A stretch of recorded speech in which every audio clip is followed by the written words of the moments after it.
نحمدہ ونصلی ونسلم علی رسولہ الکریم اما بعد فاعوذ باللہ من الشیطان الرجیم بسم اللہ الرحمن الرحیم اعدلوا هو اقرب للتقوی اعوذ باللہ صدق اللہ العظیم۔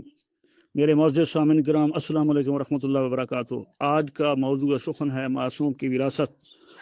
آئیے قرآن و سنت کی روشنی میں ملاحظہ فرمائیں۔ ارشاد باری تعالیٰ ہے اعدلوا هو اقرب للتقوی، عدل کرو یہ قرب تقوی ہے۔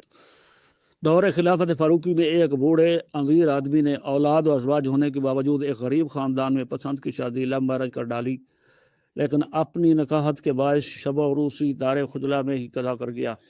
اس کے ورثاء نے بیوہ کو گھر سے نکال کر لا تعلق کر دیا، عورت حاملہ ہو گئی، 9 ماہ بعد بچہ پیدا ہوا۔ بیوہ نے ورثاء سے وراثت کا مطالبہ کر دیا، ان کے انکار پر عدالت فاروقی سے رجوع کیا گیا۔ فاروق اعظم نے فریقین کو طلب کیا اور اپنا موقع بیان کرنے کا موقع دیا۔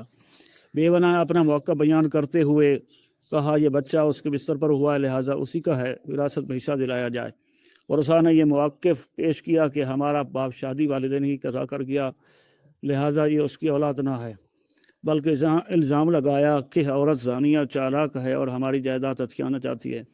حضرت عمر فاروق رضی اللہ تعالیٰ عنہ نے پیچیدہ کیس کا فیصلہ نہ کر پائے تو مشاورت کے لیے اپنے مشیر اعلیٰ حضرت علی مرتضیٰ کرم اللہ وجہہ الکریم کو بلا بھیجا اور انہیں دونوں کا موقف سنا دیا۔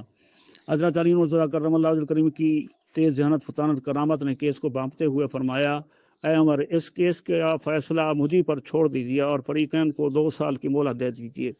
2 سال بعد جب فریقین نے عدالت کا دروازہ کھٹکھٹایا تو حضرت علی مرتضیٰ کرم اللہ وجہہ الکریم نے یوں فیصلہ سنایا، بیوہ کا بچہ اور اس علاقے کے اس کے ہم عمر بچوں کو ایک میدان میں لا کر کھڑا کر کے انہیں فرمایا، اجلسو، سٹ ڈاؤن، بیٹھ جاؤ۔ تمام بچے فوراً بیٹھ گئے۔ پھر فرمایا، قامو، سٹینڈ اپ، کھڑے ہو جاؤ۔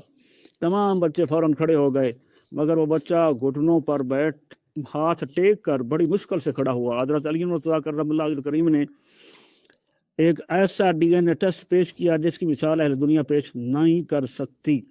حضرت علی مرتضیٰ کرم اللہ وجہہ الکریم نے فرمایا، لو، میں نے فیصلہ کر دیا، یہ بچہ اسی بزرگ کا ہے، کمزور نطفے سے پیدا ہوا ہے، لہٰذا یہ کمزوری اسے زندگی بھر رہے گی۔ حضرت علی مرتضیٰ کرم اللہ وجہہ الکریم کو تو پہلے ہی پتہ تھا بچہ کس کا ہے، صرف فریقین کو مطمئن کرنے کے لیے اپنے حکمت عملی پالیسی اپنائی، اپنا کردار اسے آئندہ نسلوں کے لیے نمونہ رول ماڈل بنا دیا۔